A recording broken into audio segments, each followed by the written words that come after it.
Seu uso foi tão frequente que na gíria dos soldados a 9 se tornou sinônimo de estar doente e fez com que, na Inglaterra, quando se joga bingo e que esse número sai, é anunciado com a frase ordem do médico. A pílula número 9 foi prescrita para tipos muito diferentes de doenças. De acordo com os testemunhos dos soldados, era o remédio favorito para aqueles casos em que alguém ainda não havia sido diagnosticado e quando a receita era o famoso remédio e serviço, o que implicava que, embora o paciente tivesse sido medicado, deveria cumprir normalmente suas funções. Não importa qual problema você tenha, sempre lhe dão a mesma pílula, escreveu o soldado canadense James Farge em dezembro de 1915, em carta à mãe, referindo-se medicamento. Como uma panaceia para todas as doenças, o soldado canadense George Bell também descreveu em tom irônico em suas memórias, conforme registrado no livro Glimpsing Modernity, Military Medicine World War I, vislumbrando a modernidade, medicina militar na Primeira Guerra Mundial, em tradução livre. A Primeira Guerra Mundial trouxe consigo a aplicação massiva de grandes avanços no campo da medicina. Os hospitais de campo foram dotados de importantes inovações que permitiram diagnosticar e tratar melhor os doentes e feridos.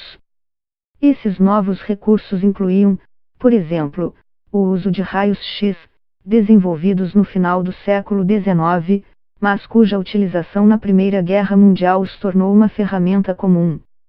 Por iniciativa da física polonesa Marie Curie, 1867-1934, o exército francês conseguiu ter cerca de 20 veículos que serviam como unidades equipadas com aparelhos de raios-X e um quarto escuro para revelar as imagens.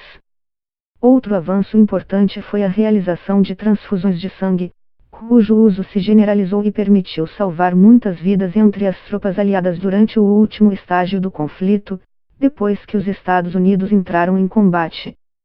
Um de medicamentos mais importantes foi o rum, que eles também poderiam dar aos pacientes para se aquecerem. E tudo isso poderia ser combinado com o objetivo de atenuar a dor. Os médicos que estavam diretamente no fronte, ao lado das unidades de combate, no entanto, tinham um número limitado de recursos. Levavam consigo uma caixa de lata preta na qual guardavam 13 tipos diferentes de pílulas disponíveis para tratar as doenças dos soldados.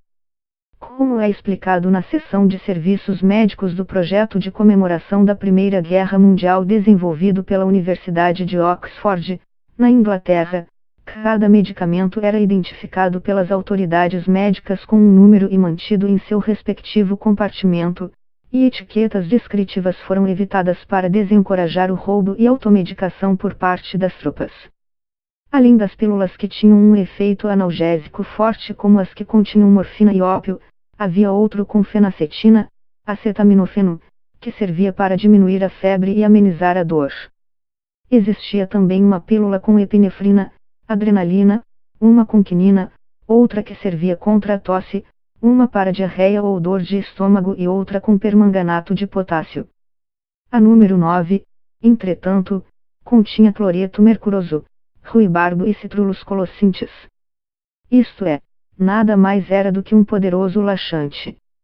Mas então, por que se prescrevia isso com tanta frequência? Cook diz que, embora esses militares fossem médicos que se alistaram para cuidar dos soldados quando estavam doentes ou feridos, eles também tinham um papel adicional: cuidar da disciplina da tropa. Havia soldados que estavam genuinamente doentes e outros que fingiam estar porque estavam fartos da guerra e queriam deixar o fronte. Então, cabia ao médico determinar quem estava dizendo a verdade, explica Cook. Parte do problema era que, durante os meses de inverno, todos estavam exaustos e doentes. Os médicos tiveram um papel muito difícil e foram vistos como cruéis pelos soldados, que achavam que eles não estavam realmente interessados em cuidar da sua saúde. Mas o exército esperava que os médicos mantivessem as tropas sob controle. E a pílula número 9 tornou-se um símbolo do que muitos soldados viam como um tratamento cruel com eles, acrescenta o historiador. Em um artigo sobre medicina durante a Primeira Guerra Mundial, O historiador Leo Van Bergen aponta que essa dupla lealdade dos médicos em relação aos pacientes e às necessidades do exército resultou em uma forte desconfiança dos soldados, mesmo nos casos em que seu bem-estar era realmente a preocupação predominante. Sendo a pílula 9 um poderoso laxante, o fato de ter sido usado como um remédio genérico para tratar todos os tipos de doenças também teve um efeito parcialmente dissuasivo sobre os soldados que não estavam doentes ou ao menos não o suficiente para não poderem seguir no combate. O laxante número 9, quando combinado com a dieta do exército, com seu excesso de carne enlatada e sua falta de frutas e vegetais frescos, poderia ter um efeito explosivo no trato digestivo, escreveu Cook. Aqueles que o tomavam podiam acabar fazendo uma longa visita às latrinas. De fato, para aqueles soldados nos quais uma doença não era muito evidente, muitas vezes a receita recebida era de remédio e serviço, o que significava que eles recebiam o laxante e eram enviados para cumprir suas funções.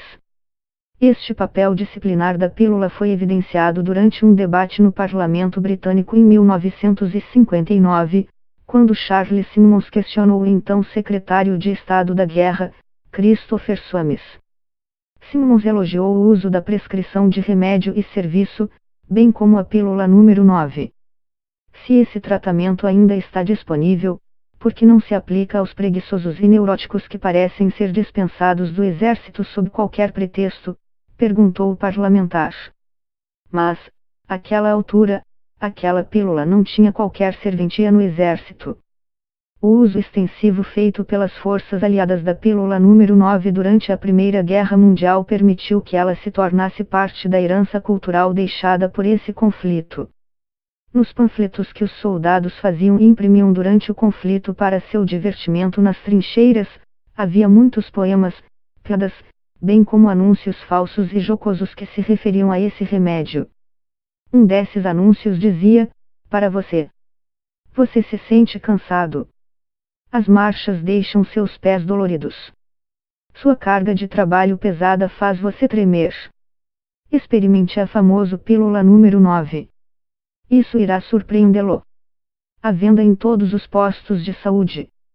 Em uma carta para sua mãe em dezembro de 1916 sobre as coisas divertidas que aconteciam no exército, o soldado canadense Gordon Mackay contou: um soldado vai ao médico, e o médico diz ao seu assistente para lhe dar o comprimido número 9, um dos seus favoritos. O assistente diz-lhe que eles haviam acabado. Bem, diz ele, dê um 4 e um 5 que somam 9. Eles te dão a mesma pílula se tiver pés machucados, febre do sarampo ou qualquer outra coisa. Cook, que publicou uma dezena de livros sobre a história militar do Canadá, ressalta que, embora não tenha sido muito útil em termos médicos, a pílula número 9 teve valor como parte da cultura dos soldados. O humor ajudou alguns a tolerar e a resistir. Embora eles zombassem disso, era um mecanismo para lidar com a situação, diz ele. E a pílula do número 9 em si fazia parte de uma estrutura médica maior que tentava administrar essa guerra verdadeiramente sem precedentes, com milhões de soldados lutando, com terríveis perdas e a experiência nas trincheiras.